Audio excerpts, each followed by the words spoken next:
Welcome, everyone, to Conversations Art and Cinema. We have the wonderful Carolina Alvarez with us. Born in Queens, New York, Carolina started dancing as soon as she took her first steps. She grew up singing, acting, and dancing, which led her to pursue a degree in musical theater at the American Musical Dramatic Academy. She attended the conservatory in New York City and then moved to Los Angeles to finish her bachelor's degree. There, she fell in love with acting for the camera and felt she could find a way to fuse all her passions into one cinematic platform. Carolina has always had a desire to produce her own films, focusing on female perspectives in sensuality and expression with cultural flares, given her Polish Colombian background. She is also passionate about building an independent film community with her company's podcast, Femme Regard Podcast, to help other filmmakers grow and find specifically women filmmakers with whom she can collaborate with. Their company, Femme Regard, is derived from the French term for the female gaze, and it is a company striving to reinvent cinematic roles from the female perspective. Ladies and gentlemen, let's welcome Carolina with us today. Back in India on a particular issue of casteism, as well as the fastest way of looking what is happening in the humanitarian grounds.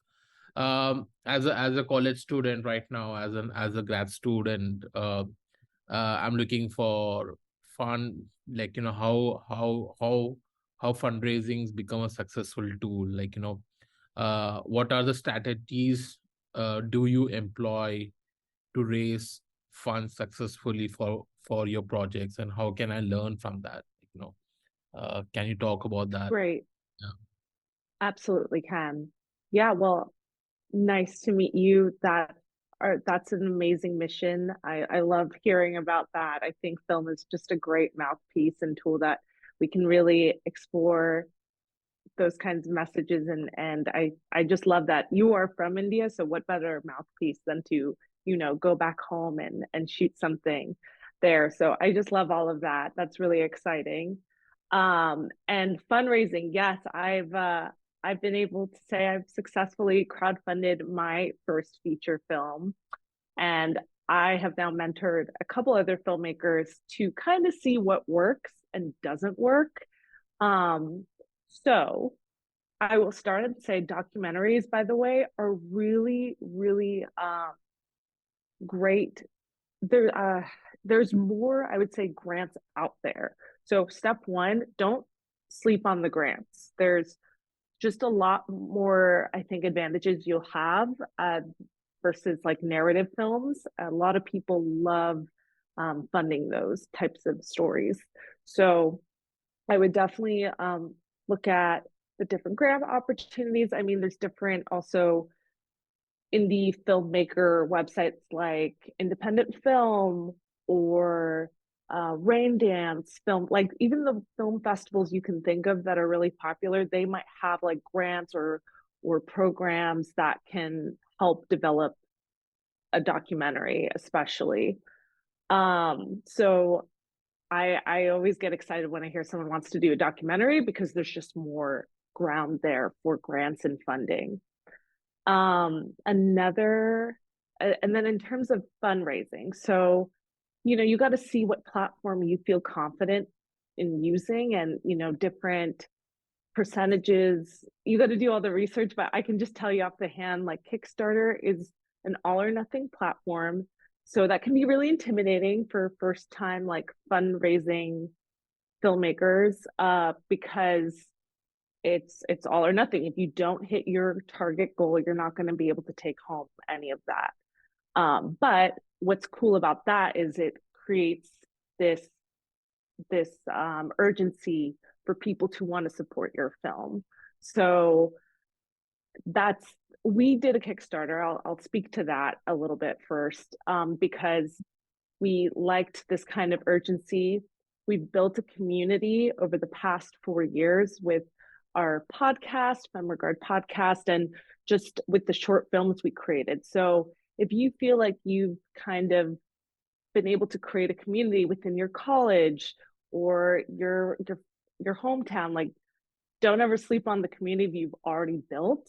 But I think we felt a little more confident to do that because we've done that work for years of just building a mailing list. And this doesn't mean if you feel overwhelmed by it, that doesn't mean like you should start one like today. Like start a mailing list talking about your projects and what you're excited about.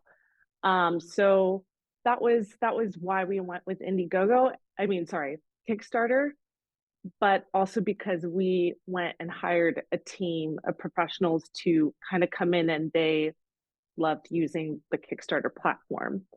So now moving on to a team. So yes, we hired one, but you don't need to hire one. You just need a team that's going to be dedicated to helping you do social media posts or email blasts or wherever you want to post your project. I think that's what I saw other filmmakers that I mentored kind of lose track of, is that preparation and the team that you need behind you, because it is a lot of work. And that doesn't mean you can't do it yourself, but just having even one other person helping do reach outs and campaigning with you is going to help you so much. Because like you guys, you have school, you probably have another job or this. Like I work with my partner and she's DMing people while I'm creating the social media posts after hours. So we tag team a little, you know? So I will say that is so important, is finding that. Next thing is giving yourself 3 months to plan. I saw a lot of filmmakers don't do this, and I think it's really smart. Again, it helps you solidify your up to 3 minute video that you're going to post, whether it's on Kickstarter, Indiegogo. Pirooz, you can chime in if there's like another platform I'm blanking on, but whatever platform you choose, you're going to need a 3 minute video, and that video's got to be the sauce. That's what's going to captivate your audience to fundraise your project. So keep it short, keep it concise, and think of it like a trailer too. It's great to add, if you've not shot the documentary yet, maybe stuff from your hometown, if you have time to collect all those kind of resources or other free media that's already out there to source, and kind of create a trailer of your project and also why you're so passionate. And I can do a whole breakdown on that, but that's what you're going to be doing in that 3 months, is prepping that video, prepping any other social media videos, because then when you get to the point where you launch, you're going to have emails already ready to blast. You're going to have social media's posts already scheduled. And then it becomes a machine, and you could just focus on doing reach outs and just staying present in that process. So I think that's like my kind of words of advice, like at the top of my mind, of what can really help drive your campaign to a success. One last thing I'll mention, I'm sure you might have questions, but it's the soft launch. That's also key. In that 3 month period too, you could be reaching out to other donors that, you know, might donate a good amount to your project. And you want to tell them about the soft launch date. So that's typically a date that's 3 days before you do a hard launch, and tell everyone that your campaign is live. So you're doing that because you can get some people to fund. So when it goes live, everyone then sees, oh, wow, they've already raised like, I don't know, $1,000+ overnight. Well, it didn't happen overnight. You spent 3 months, you like found the people that are passionate to back your project and decided to, you know, do it on the soft launch date that, you know, only the inside team kind of knows about. So that was something else that I think was really smart, and like not a lot of people know, like to think about, to do, is this kind of soft launch date that really helps kind of put you in a good step forward the day you launch. So that's like a tool. But yeah, I can like definitely go on about it. I hope that's like some of those things resonate with you. Yeah. If you have any So, questions. yeah, I think what are the difficult challenges faced during the fundraising process? Do you have challenges, and how did you overcome those challenges? It could be, what are those core challenges where you faced, and it will be a good benefit for us here, to work and we don't make those mistakes again? Challenges is just always, honestly, it's just getting over an insecurity of sharing your project. Like, I honestly, that's the biggest challenge, is not being afraid to ask for money, because you're not just asking for money, you're asking to back a mission, back a team. Like, I was really proud to hire a bunch of female filmmakers on my team. So I think it's just, honestly, for me, the roadblock was just asking for money. It's not easy for me, but when I thought about the mission of the film and the team behind it, that's where that money is going to. So I think that was a challenge. I know that's kind of like not a stepping stone, but that was honestly a challenge. And then just the preparation was a lot. And like I said, it's that 3 months, and we did it successfully. So that's why when I've seen other filmmakers not give themselves their time, not set up a team, not think about having emails blasts, like all of that, that's when I've seen things like not go as smooth. um I also want to mention, really consider having multiple ways to fundraise. So have like your campaign, your crowdfunding campaign, but think about, give people options. So for us, we thought, another great incentive is having a taxable donation. So that means that they're able to then get a tax write-off for donating to our project.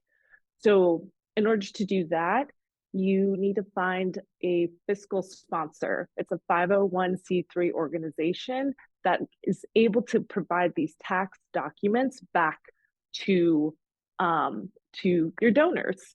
So that's been really great. We were able to get higher donations, we found, by offering this tax incentive.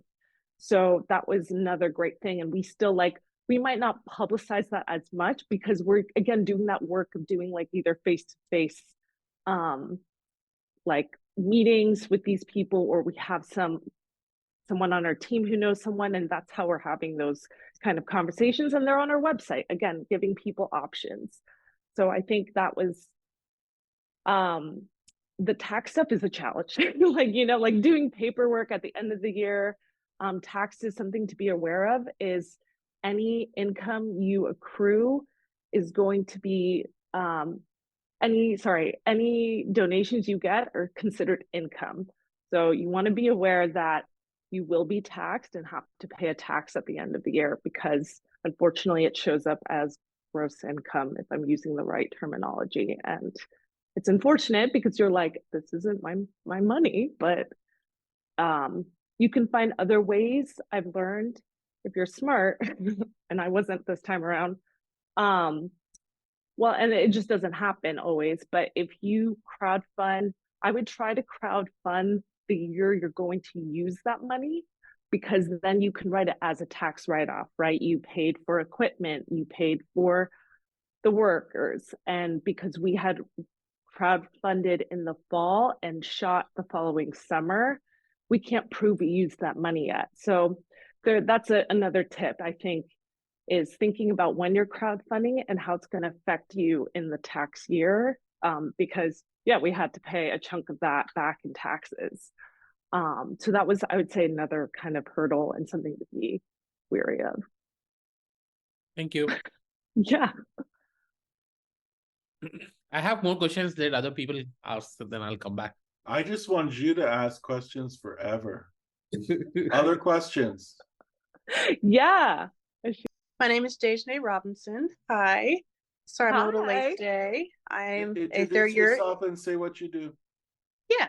So I'm a third year MFA SIUC. So I write novels, but I also write screenplays as well. And I'm a first year director as well, if you will. So I make films. I just really stand by what you all do. You are changing the narrative, and I'm so proud of you all for doing that. By specifically opening doors for women. I think that's fantastic. I don't know if it was already asked already, but do you have like a personal email we can contact you all for collaborations? Yeah, of course. I can I'll put that in the chat right now. Oh, thank you. Thank you. Yeah, of course.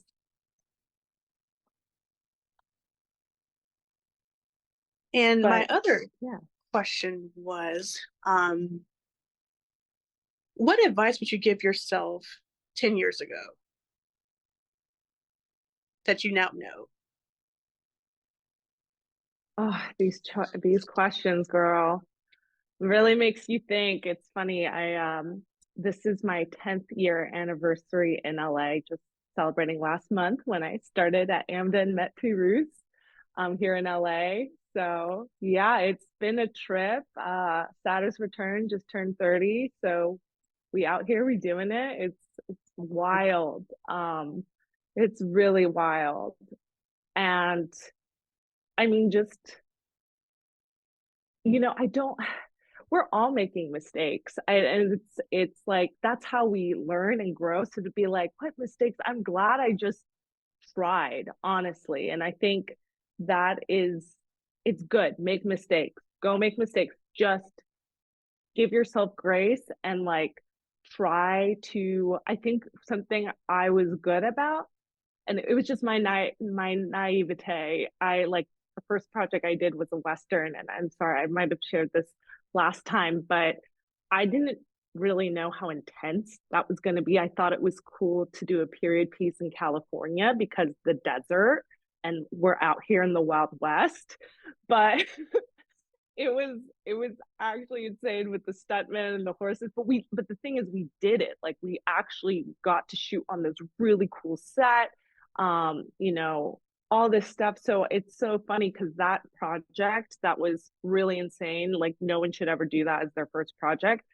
But by doing that, I learned okay, let's start small, let's start contained, like in like an apartment. Let's do that as our first feature, which is what I did. But having done the he's gonna show it. Oh God.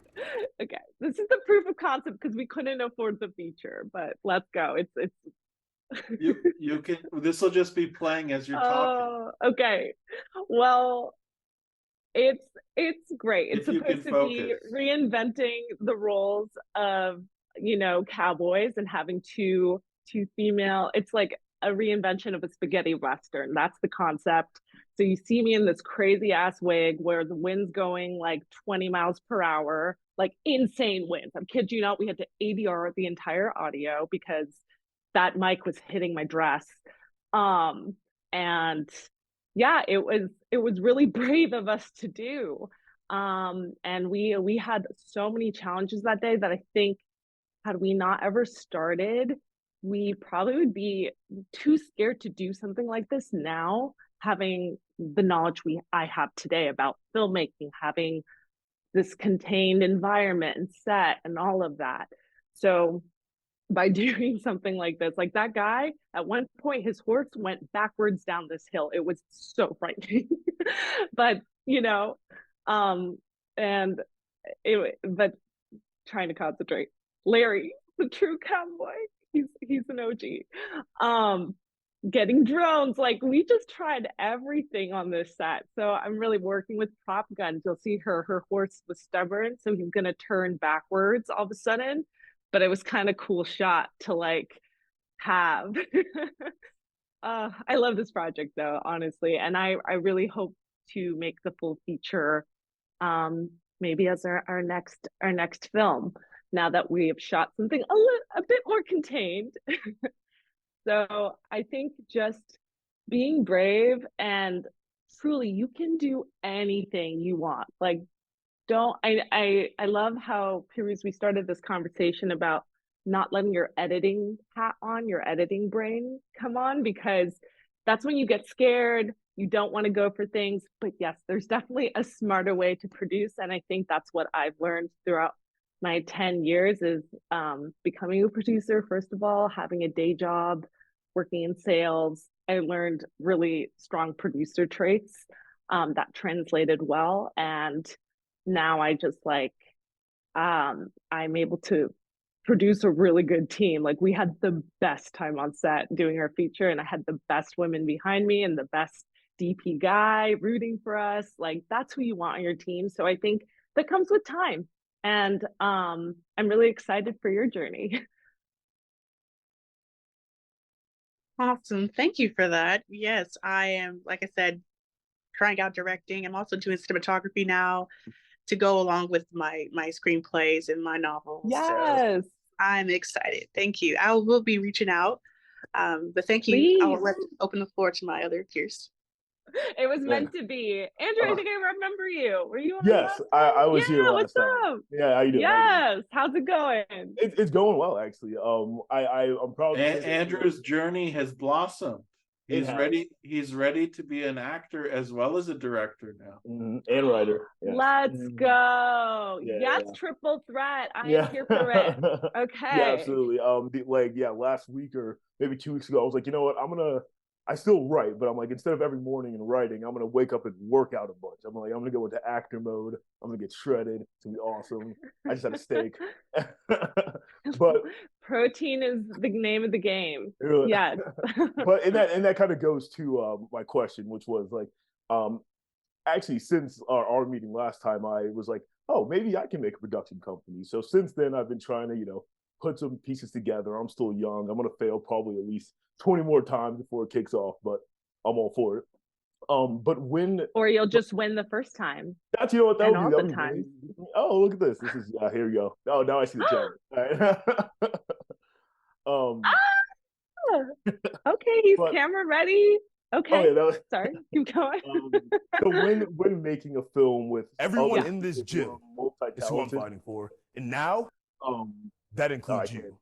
So show me what you got. He's ready. He's ready for Hollywood. Come on down. But sorry, you were asking a question. I was telling him he's got a great look. He does. It could work. We shot that film with Aaron.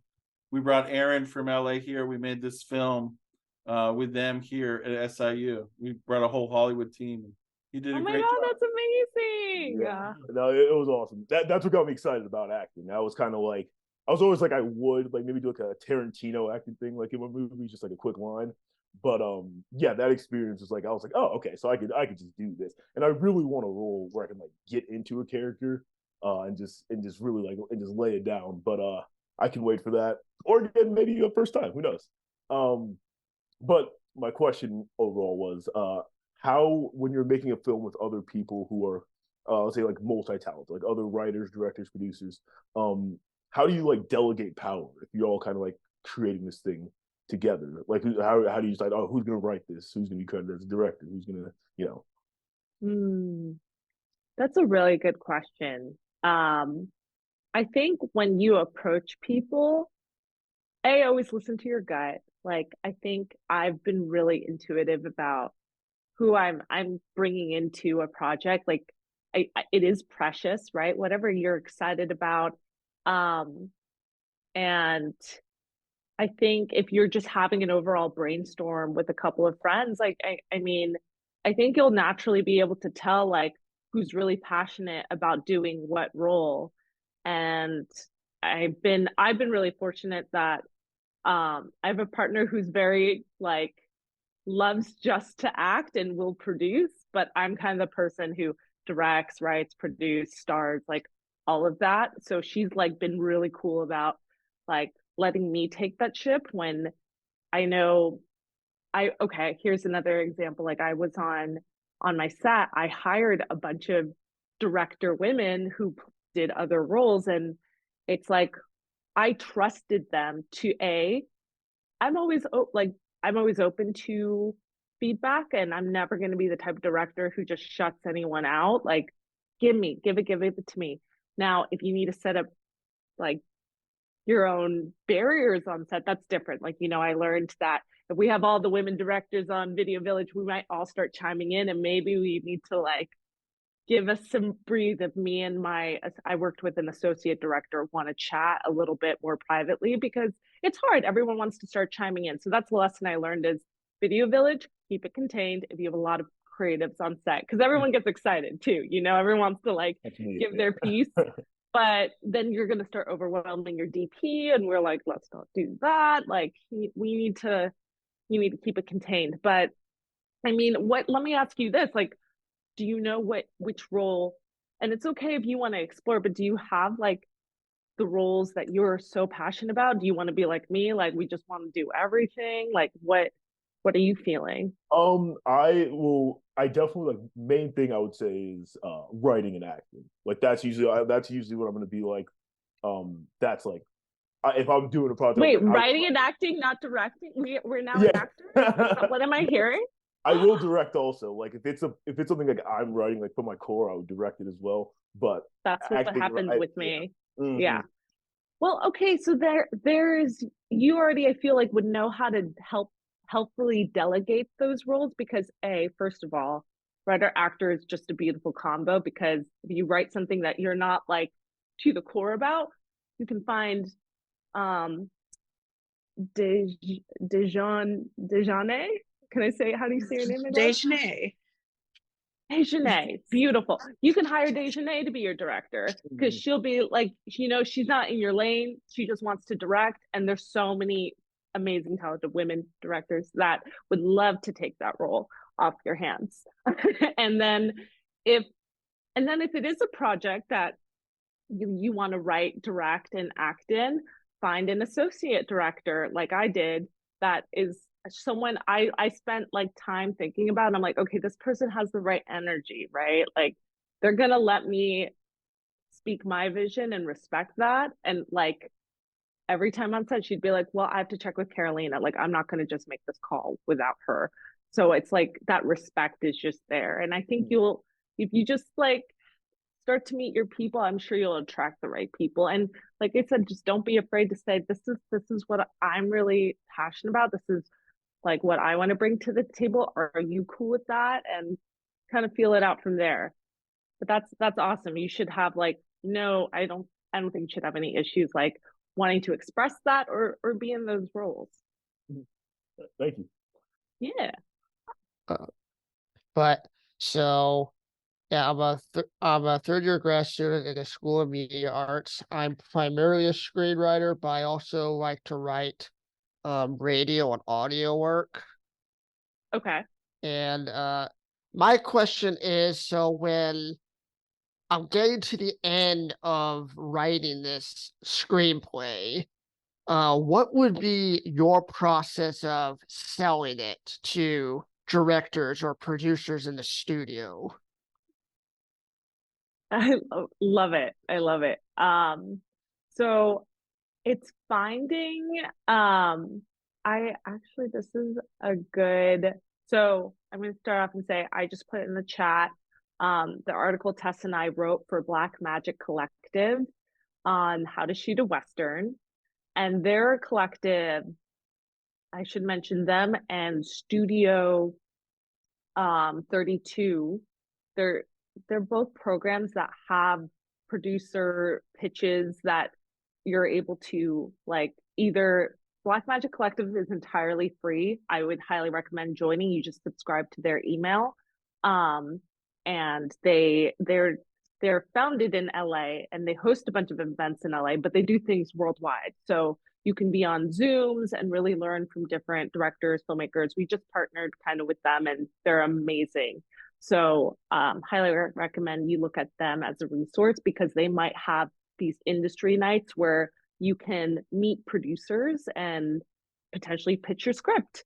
And so Stage 32 also, they're more of a paid resource, but they also offer like these pitch, they're so cool. They'll filter every month like a specific executive producer who's looking to do a Western, or maybe it's a sci-fi, or maybe it's a thriller. So it's also being on the lookout to pitching to the people who are going to be passionate about your project, because it's way easier to sell your story when someone's already invested and like loves the genre and the world and the history, So way easier to pitch than someone who has no interest and is just looking at numbers, which money is a big, thing. So a lot of times if you're able to attach, an A-list celeb, which I haven't been able to do yet, but I'm also acting in my films, so whatever.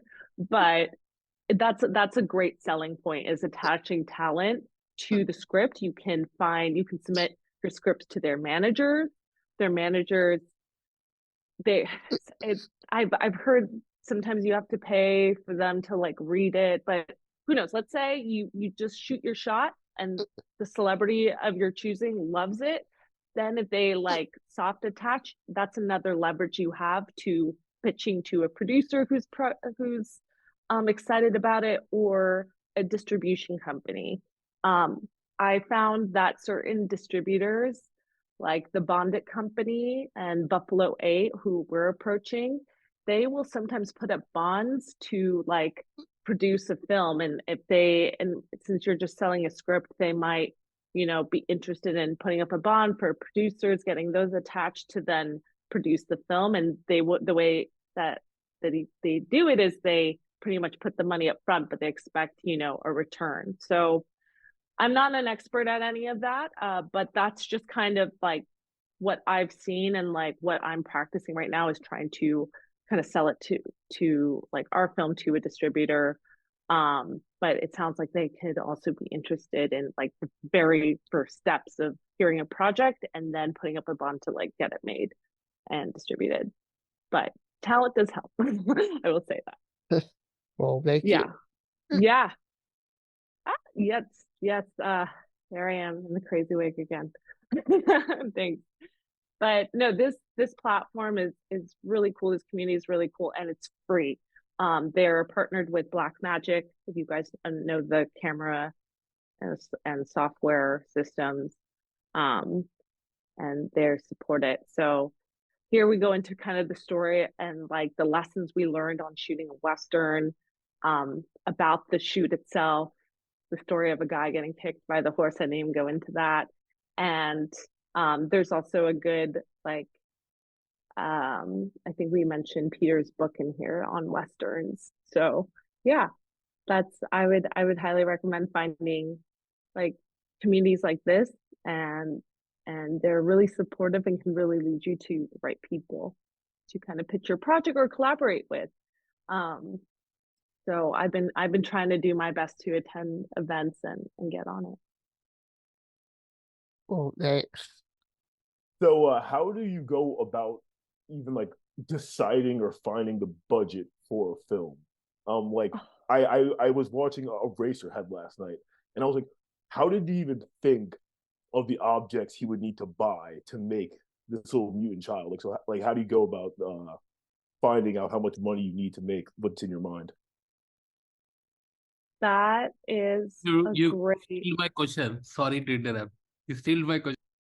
Oh, 2 steps ahead.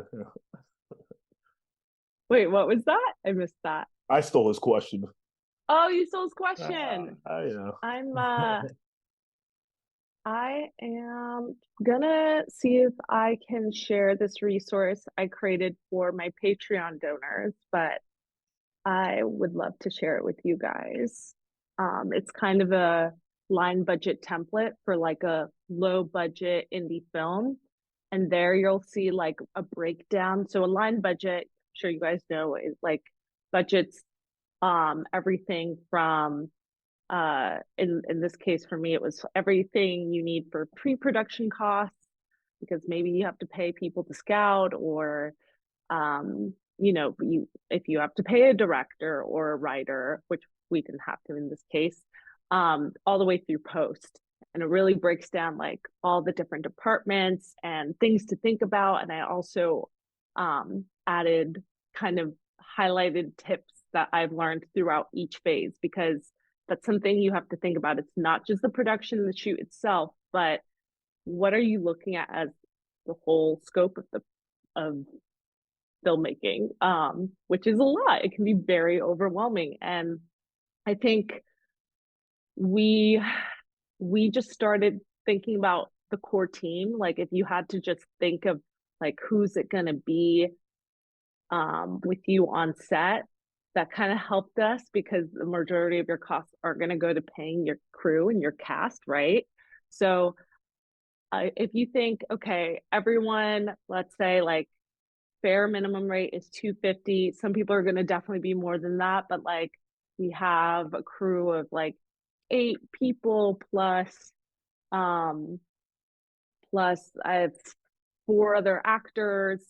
You start to do the math there, right? And then, okay, how many days? So if you have a feature script, we did our feature in 11 days, okay? But if you need more, that's going to start adding up. If it's a short, by the way, that's averaging 8 to 10 pages a day. And yes, we did that. And we only had 1 day of 15 minutes of overtime. Yes, you're welcome. We did it.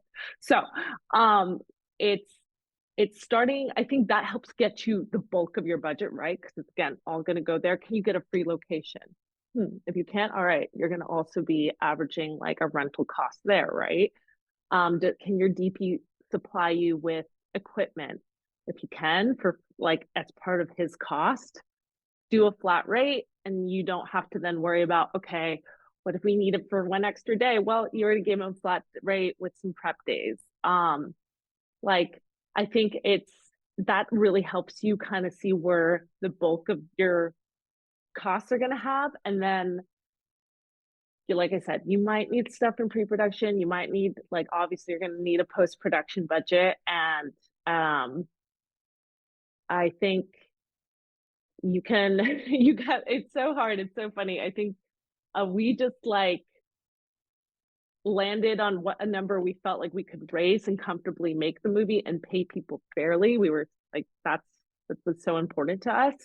So I think you have to also be realistic about your number. And I'm sure, like, as long as it's like, fair, what you're asking for, people will want to work with you if they really love you and your story. Like, if you're a good person and you're kind and you're respectful and you're professional, people will work with you. A lot of times, you're in a place where there's a lot of first time filmmakers, in a sense, like, directing their first bigger project or whatever. You can really find people who will be flexible about their rates because they want experience, they want to make something. And if you're showing them that I can actually pull this off, like I was able to, raise X amount of funds, that's saying more than anyone else can say. If they haven't raised anything, they haven't like taken those steps to show like you're dedicated and you're going to make this thing happen. So I always say too, don't be afraid to be like, this is my rate, but do the research, make sure you're giving them like a fair rate to negotiate. But let me see if I can find this breakdown, because I would love to share it with you guys. I think it'd be very helpful. And as you're giving an onslaught to Carolina of these very, very difficult questions that she's fielding one by one by one, I think we can say maybe there's only 1 or 2 questions left to, because I can see it's a lot and you are all relentless in a beautiful way. So who has the next question? Thank you. Oh, happy to. It's a great question. I have a question. Yeah. What's bringing you the most joy right now with your creative work? I am really enjoying, I'm enjoying the moment. I'm enjoying post-production on my film. Like, I was just able, the rough cut is always rough. It's always going to sting a little. You're always going to like question yourself. So have grace, especially if you're acting in it. Andrew, it is tough. It's tough out there sometimes to see yourself like not, and just think about, the film and how not to just, be overly critical, because, at the end of the day, like, your team wouldn't have made this movie with you. So I've enjoyed it. I've just had like a 5-hour session with my editor on Sunday going over the first cut together, which was more enjoyable. I feel the pacing's there, and like getting to be in that seat and like direct and, talk about how each take is impacting like the whole film, like playing with takes, or, even thinking about the sound. I'm starting to work with my composer and she's doing beautiful work. That it just is so exciting to finally see, especially when you've worked so long, right? And it took me 2 years to write this and really polish this film. So to like really see it in the stage now where it's physical, it's real, and now it's like getting even more fun in the editing process. I'm so excited. I want to have like another 5-hour session with my editor as soon as we can, because it was so cool. Like we both like had the best time like working through it. So I'd say right now, like that is really serving me, and I hope probably in the new year, if there's some time to slow down, I'm just excited to like keep building my production company, seeing how I can improve it, and like just what's next for Sync. So yeah, Are that's you what's still fun. interested in doing acting? Yeah, acting. I say yeah. As in, I have like I've gone the non-traditional route in my acting career. So I wrote and starred in this feature that I also directed. So that's consumed a lot of my time. And I don't audition. So the way I will find roles for myself is I'm either writing and producing and doing that for myself, or I found now through building a filmmaker network. And Andrew, you'll find this too. Like I said, stay in touch with your peers. Like the people that I have just bonded with and been on their sets as like a producer, they put me in acting roles. So I've worked on like 2 shorts this past year as well. And I'm hoping, I have a couple of friends, like I'm hoping we'll just shoot some shit and like make it happen. So I just love working with the people that I've really built a connection with. I'm not really interested in auditioning, and I have a full-time job in post-production and localization in film. So that, until I change that, I do not have time. So that is where I'm at these days. Yeah. So if that answers your question. So I know you just said that your slate is full, but in the future, would you be willing to accept work that we would offer you? Give me a good pitch, a good deal, and I'm always open. That's what I was saying. Like I'm staying open. I think I'm yeah, come to me with a good pitch and we'll chat. And Okay. I'm excited to always collaborate. I think collaboration is key. When Angie were talking again about like finding roles, there's no like, even if I'm the director on a set, everyone is a director in their own sense, because I can't do what the camera guy does. Like he's got to direct me and tell me like what's going on and to clarify for Nathaniel,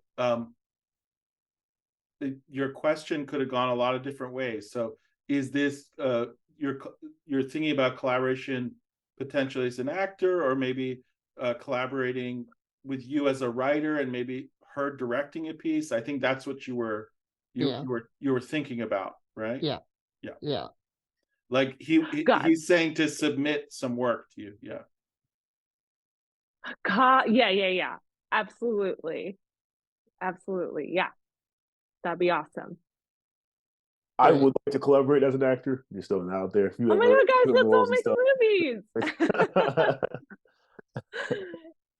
Well, they're learning the right way. You got to work together. You got to work together. Got to work together. Yes. I'm here. I am just thinking about what I'm going to send you. What kind of pitch? Are you open to like all genres? Yeah. Again, like it just depends. I didn't know I would be making a sci-fi like thriller feature as my first feature. So I think it just is about the story and kind of the writing. I'm totally open. Well, I think wouldn't you also say it deals with female empowerment or dealing with equality, since that's the sort of brand of the company as well? So that's why I was mentioning that Nathaniel's piece is a nice inline with what your company's about. And it's something for all of you to sort of be thinking about when you're pitching to producers and directors. Like, what does their company represent? What is their mission? What are their values? Yes. Thank you for highlighting that, Pirooz. Absolutely. Like, of course, it's like I'm focused on female-centric stories and reinventing roles for women in cinema. So like that is my creme de la creme. And at Femme Regard, we just have a thing for like period pieces. So we like filter that in. So yeah, but I love that. Love to hear it.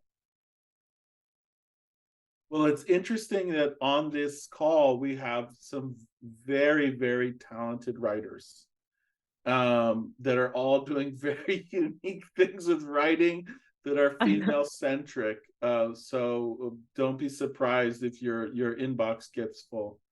Let's hear it for Carolina Alvarez from Femme Regard, an amazing, amazing person.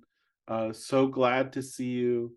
I'm actually going to read your bio intro later into the microphone, and it'll just look really cool. And I'll edit it so that it has your films and everything. And I'll probably post it on Monday. So I'll send you the link.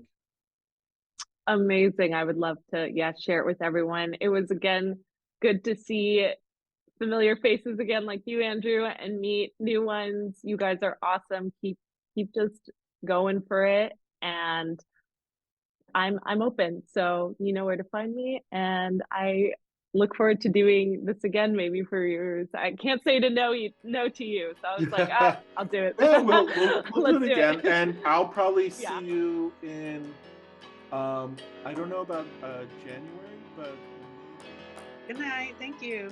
Thank you.